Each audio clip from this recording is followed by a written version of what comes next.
Bismillahirrahmanirrahim. Assalamualaikum warahmatullahi wabarakatuh. Halo teman-teman semua, apa kabarnya hari ini? Senang sekali saya Afriansyah bisa menyapa teman-teman semua, para pejuang ASN tahun 2023. Selamat datang di Nurse Education Channel. Buat kalian yang baru bergabung di channel ini, yuk bantu channel ini semakin berkembang dengan cara tekan tombol subscribe-nya sekarang juga, karena subscribe itu gratis ya. Dan jangan lupa untuk tekan tombol like, share, dan komen sebanyak-banyaknya. Baik teman-teman, di video kali ini kita akan latihan soal lagi. Seperti biasa, untuk mempersiapkan diri dalam menghadapi ujian CSN baik PNS dan juga P3K.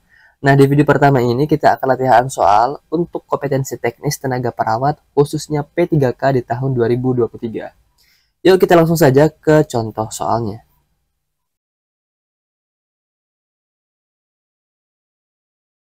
Oke teman-teman, hari ini kita akan membahas soal-soal tentang imunisasi. Nah, pada hari ini saya akan menampilkan beberapa jenis soal yang pernah keluar pada saat ujian ya tentang imunisasi, yang dimulai dari Permenkes yang mengatur imunisasi hingga BIAS atau bulan imunisasi anak sekolah. Nah, langsung saja kita ke contoh soalnya. Kita ke soal yang pertama. Imunisasi adalah suatu upaya untuk menimbulkan atau meningkatkan kekebalan seseorang secara aktif terhadap suatu penyakit. Sehingga apabila suatu saat terpajan dengan penyakit tersebut, tidak akan sakit atau hanya mengalami sakit ringan. Dasar penyelenggaraan imunisasi diatur lebih lanjut di dalam Permenkes nomor berapa? Permenkes nomor 10 tahun 2017, B. Permenkes nomor 12 tahun 2017, C. Permenkes nomor 14 tahun 2016, D. Permenkes nomor 14 tahun 2017, atau E. Permenkes nomor 16 tahun 2017. Jadi teman-teman, dasar dari penyelenggaraan imunisasi itu diatur lebih lanjut di dalam suatu Permenkes ya, yang dimana Permenkes yang mengatur hal tersebut adalah Permenkes nomor 12 tahun 2017, sehingga jawaban tepat adalah yang B.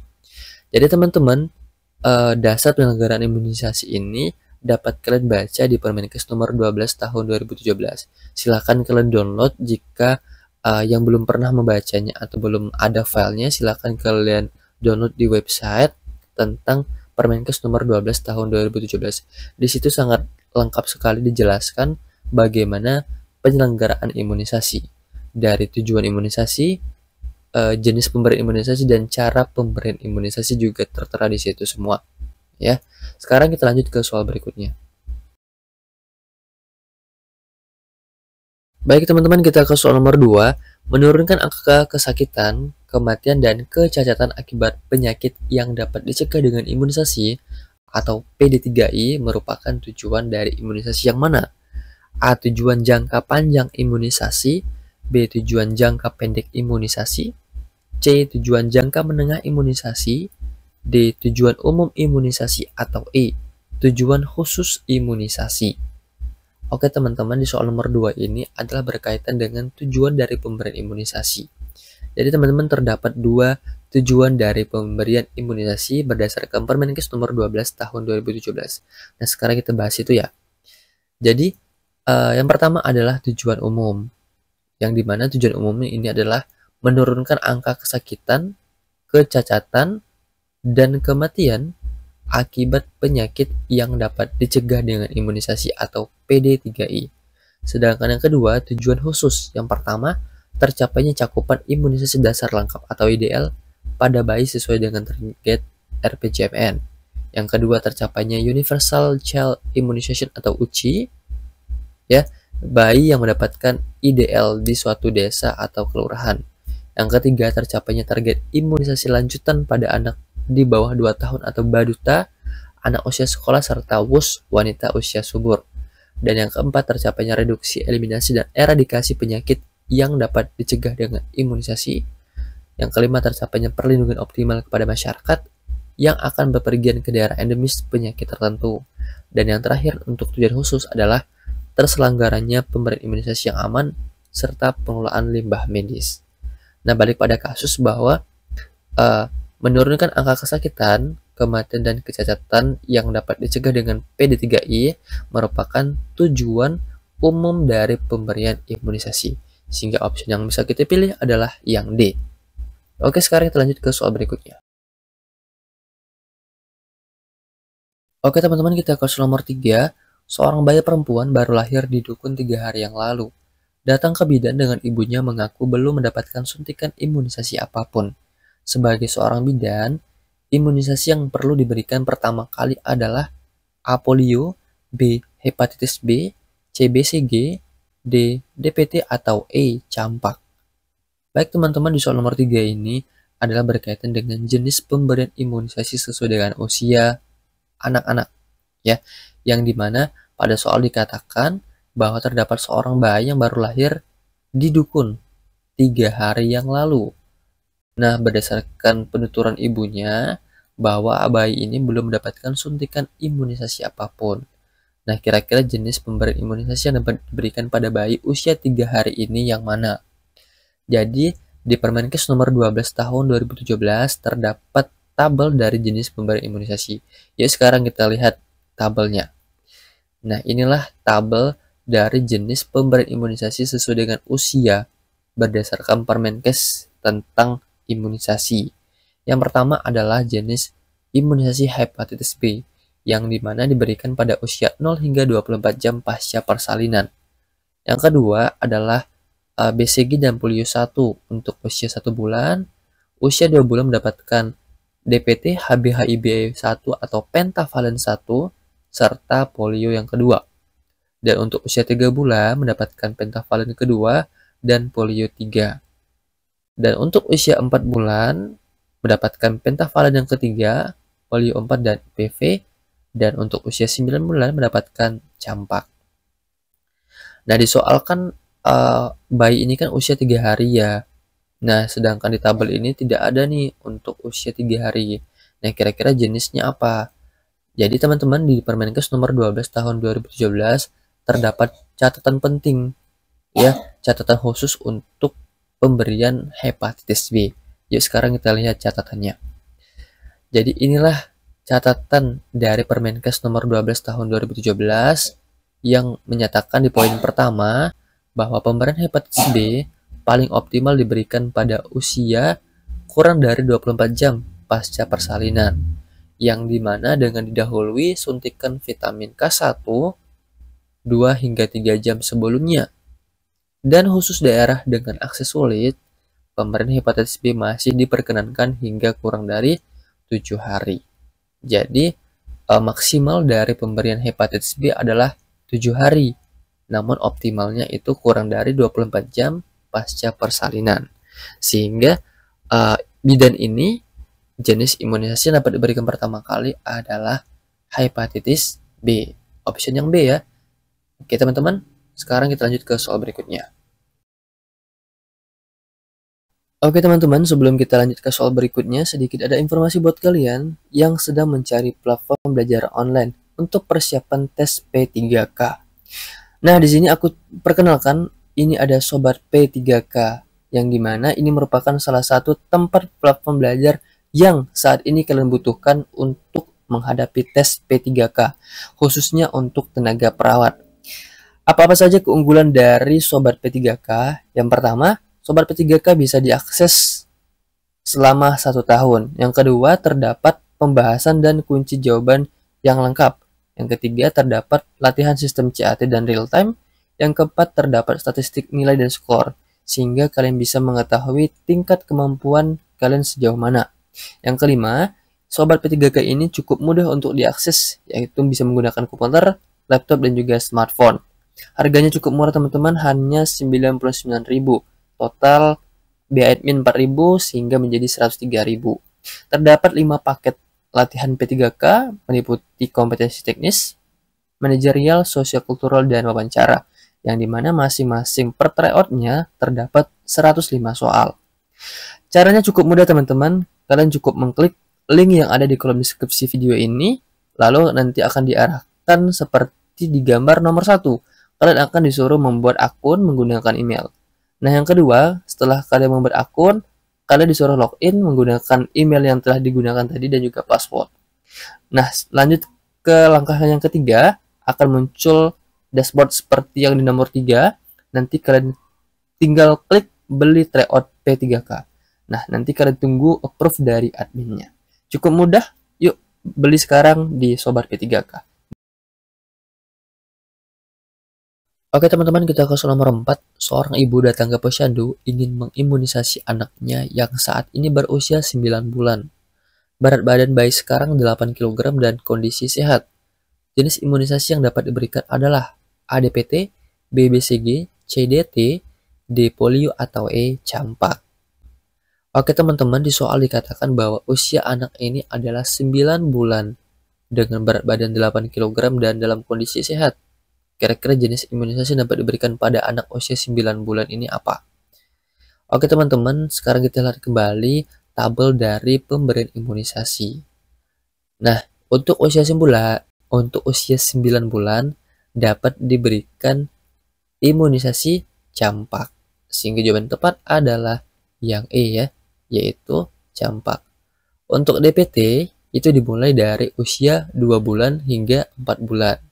Untuk BCG diberikan pada usia 1 bulan. Sedangkan untuk DT atau difteri dan tetanus ini merupakan imunisasi lanjutan untuk anak usia sekolah. Sedangkan polio dapat diberikan pada usia 1 bulan hingga 4 bulan. Oke, sekarang kita lanjut ke soal berikutnya.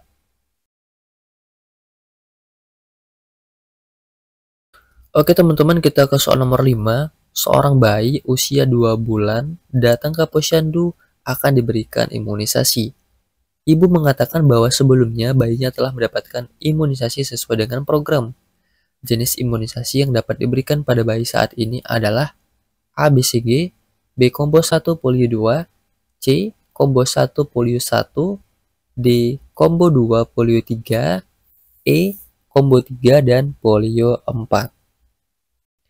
Oke teman-teman, di soal nomor 5 ini pilihannya cukup membingungkan ya. Nah, di soal dikatakan bahwa bayi ini usia 2 bulan dan akan diberikan imunisasi sesuai dengan programnya, yang dimana bayi ini sebelumnya sudah mendapatkan imunisasi sesuai dengan program. Nah, kira-kira jenis imunisasi apa nih yang dapat diberikan pada usia 2 bulan? Nah, sekarang kita lihat tabel dari jenis pemberian imunisasi. Jadi, teman-teman, untuk usia 2 bulan dapat diberikan jenis imunisasi DPT, HB, HIB1, dan polio 2. Jadi, teman-teman, istilah lain dari pemberian DPT, HB, HIB ini adalah dengan pentavalen, ya, atau 5 jenis imunisasi, yaitu difteri, pertussis, tetanus, hepatitis B, dan HIB. Ya, mengapa disebut dengan pentavalen? Karena terdapat 5 jenis imunisasi yang diberikan dalam satu kali pemberian, ya, atau disebut dengan istilah combo, ya. Nah, balik pada kasus bahwa usianya adalah 2 bulan, maka dapat diberikan combo 1 dan polio 2. Maka jawaban yang tepat adalah yang B ya. Oke teman-teman, sekarang kita lihat ke soal berikutnya. Jadi jangan bingung nanti ya, ada istilah combo dan pentavalen. Nah, itu nama lain dari DPT, HB, dan HIB. Oke, sekarang kita lanjut ke soal nomor 6. Oke teman-teman, kita ke soal nomor 6. Seorang anak laki-laki kelas 1 SD ketika di sekolah ada pemberian imunisasi bulan November. Anak tersebut akan mendapatkan imunisasi apa? A. Campak, B. DPT, C. TT, D. TD, atau E. DT. Oke teman-teman, di soal nomor 6 ini adalah berkaitan dengan jenis pemberian imunisasi lanjutan untuk anak kelas 1 SD dan di bulan November. Nah, jadi teman-teman, imunisasi itu terbagi menjadi 2, yaitu imunisasi program dan imunisasi pilihan. Yang dimana imunisasi program itu terbagi menjadi 3. Ada yang imunisasi rutin, tambahan, dan khusus. Dan imunisasi rutin terbagi menjadi 2 lagi. Ada yang dasar dan lanjutan. Imunisasi dasar yang sudah kita bahas di soal sebelumnya. Sedangkan imunisasi lanjutan merupakan diberikan pada anak di bawah 2 tahun atau anak usia sekolah dan juga wanita usia subur atau WUS. Nah, di soal ini adalah berkaitan dengan imunisasi lanjutan pada anak usia sekolah. Nah, sekarang kita lihat tabel dari imunisasi lanjutan untuk anak usia sekolah. Jadi teman-teman, terdapat 3 sasaran dari imunisasi lanjutan pada anak usia sekolah. Yang pertama adalah kelas 1 SD, yang dimana terbagi menjadi 2, yaitu imunisasi campak di bulan Agustus dan imunisasi DT di bulan November. Sedangkan sasaran untuk kelas 2 SD, jenis imunisasi dapat diberikan adalah TD dan di bulan November. Sedangkan untuk kelas 5 SD, yaitu TD dan di bulan November. Nah, balik pada soal bahwa dikatakan adalah kelas 1 SD dan di bulan November. Nah, kira-kira jenis pemberian imunisasinya yang mana? Nah, sekarang kita lihat di sini kelas 1 SD dan di bulan November. Maka yang dapat diberikan adalah DT, difteri dan tetanus. Maka pilihan yang dapat kita pilih adalah yang E ya. Nah, mengapa di sini ada penulisan huruf besar dan huruf kecil?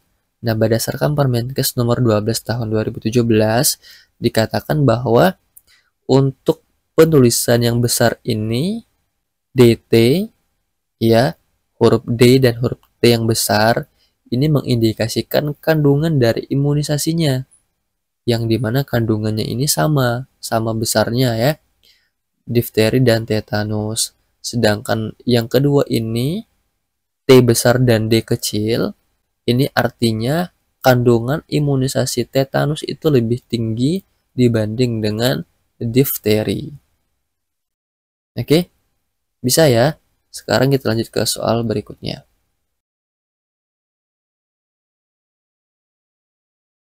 Oke teman-teman, kita ke soal nomor 7. Imunisasi yang dapat diberikan secara bersamaan adalah A, BCG dan campak, B, BCG dan DPT, C, DPT dan polio, D, DPT dan campak, atau E, campak dan polio. Oke teman-teman, terdapat beberapa jenis pemberian imunisasi yang dapat diberikan secara bersamaan. Nah, berdasarkan tabel yang telah kita bahas di awal, berdasarkan jenis pemberian imunisasi yang cukup mudah untuk kita hafalkan adalah campak ya, yang dimana imunisasi campak itu diberikan secara tunggal ya, dan di usia 9 bulan. Nah, artinya imunisasi campak tidak dapat diberikan secara bersamaan. Nah, berdasarkan optionnya, maka yang ada campak bisa kita eliminasi terlebih dahulu. Option A ada campak, ini bisa kita eliminasi. Option D juga bisa kita eliminasi. Option A juga bisa kita eliminasi. Maka pilihan kita hanya ada 2, yaitu BCG dan DPT atau DPT dan polio. Nah, sekarang kita lihat ya, maka imunisasi yang bisa diberikan secara bersamaan adalah BCG dan polio atau DPT dan polio. Nah, untuk menghafalnya, maka yang paling mudah adalah polionya. Ya, artinya polio itu bisa diberikan dengan imunisasi yang lain. Ya. Nah, balik pada soal bahwa pilihan yang dapat kita jawab adalah yang C ya, DPT dan polio. Option B, BCG dan DPT. Nah, ini seharusnya diganti dengan polio ya, sehingga ini bisa kita eliminasi. Oke, maka jawaban yang tepat adalah yang C, yaitu DPT dan polio. Oke, bisa ya teman-teman ingat ya, bahwa yang bisa diberikan secara bersamaan itu adalah polio. Mau dengan BCG bisa, mau dengan DPT juga bisa. Oke, sekarang kita lanjut ke soal berikutnya. Baik teman-teman, tidak terasa sudah di akhir video.